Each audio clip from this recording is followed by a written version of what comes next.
En effet, Arthur, il s'appelle Pablo Mira, il est français et est âgé de 34 ans et c'est l'un des humoristes les plus en vogue de ces derniers temps dans l'Hexagone. Chroniqueur régulier chez France Inter, mais également dans l'émission d'infotainment quotidien tous les mardis et jeudis soirs, cet humoriste a su se démarquer des autres en écrivant ses sketchs autour d'un thème, l'actualité. Il faut dire que dès le début de sa carrière d'humoriste, Pablo Mira ironisait déjà sur l'actualité. En effet, il est, avec Sébastien Liebus, à l'origine du lancement en 2012 du célèbre site d'information parodique le Gorafi, un fake média devenu précurseur dans son domaine. C'est donc en partie Pablo Mira que l'on retrouve derrière les premières fake news françaises qui vous ont fait passer pour des abrutis au repas de famille. Depuis, Pablo Mira se fait un nom sur la scène humoristique française, mais sans pour autant changer de domaine de prédilection. L'actualité reste au centre de toutes ses interventions.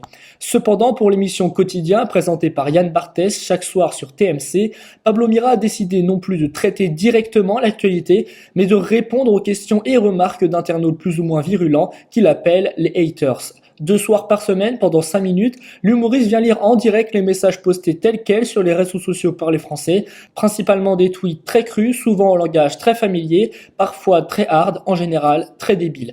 Et Pablo Mira se fait un plaisir de répondre à chaque message en ironisant sur la bêtise humaine déployée à profusion sur les réseaux sociaux, avec une folie qui le caractérise tout particulièrement. Je vous laisse vous faire votre idée par vous-même. Il y a un truc qui vous fait rire, ce sont les haters sur le net. Pourquoi ? Plus que ça c'est une passion, c'est un peu une approche anthropologique, c'est-à-dire que pour moi les haters, bon, j'ai un peu de la tendresse pour eux. Alors les haters, juste pour qu'on situe le contexte, un hater c'est quelqu'un qui poste des commentaires haineux sur internet, et Twitter c'est la maison mère, quoi.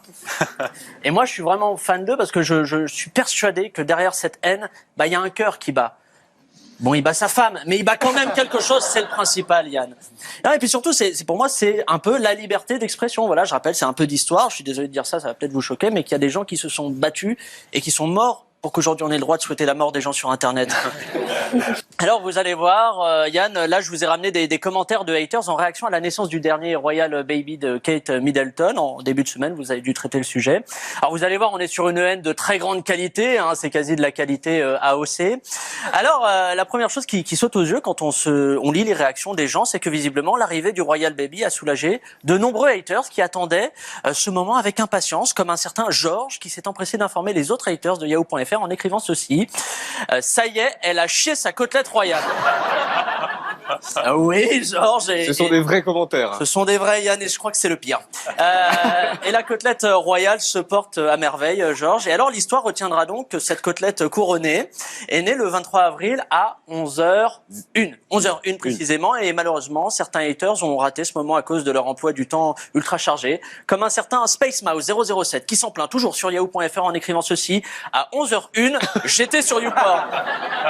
Alors, c'est pas une excuse, ça, Space Mouse 007. Si tu étais sur YouPorn à 11h01, normalement à 11h02, c'était fini. Et vous savez, Yann, on peut être un hater et se préoccuper de la santé de Kate Middleton, comme Radada, c'est son surnom, sur Yahoo.fr, qui nous partage son inquiétude. Je vous lis ce qu'elle a posté. Fichtre, elle doit avoir le dindon en chou-fleur.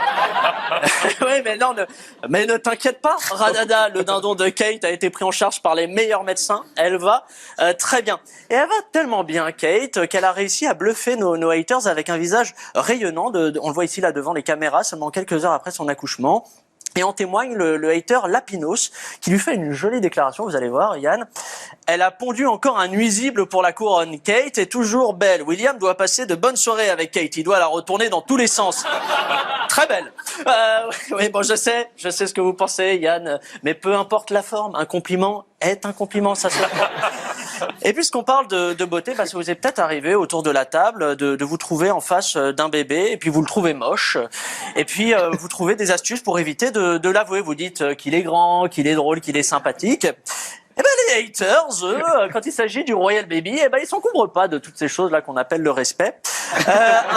Un peu comme Crêpe qui écrit sur Yahoo.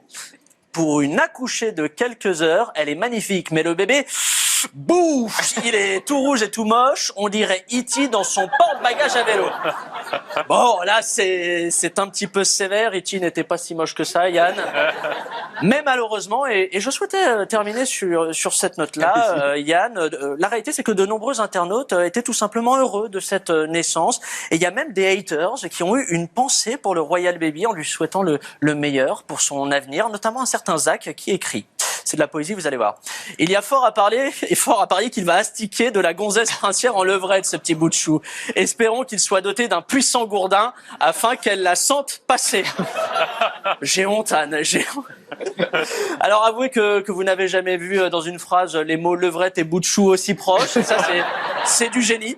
Voilà, Yann, cette plongée dans ce que pensent les Français, les vrais s'arrête ici. Alors si vous avez un jour de vous refaire une petite fournée de haine, vous m'appelez puis je vous livre une petite cagette de haine. Et cette séquence de Pablo Mira, c'était tout simplement sa première intervention dans le quotidien en septembre 2018. Depuis, l'humoriste n'a cessé d'innover dans sa dérision de la haine en ligne, nous permettant de relativiser ce mal de notre société moderne. Ces chroniques nous permettent de rire de la haine et de la débilité d'internautes, en général anonymes, et ça fait du bien. Bref, en cette période de confinement, n'hésitez pas à regarder sur internet les différentes interventions de l'humoriste. Personnellement, j'ai une préférence pour celle où il se tond les cheveux en direct à côté de Moine Tipétain, symbole de la folie mais aussi de son autodérision. Je ne vous divulgage pas davantage et vous laisse découvrir ou redécouvrir Pablo Mira, un humoriste unique en son genre.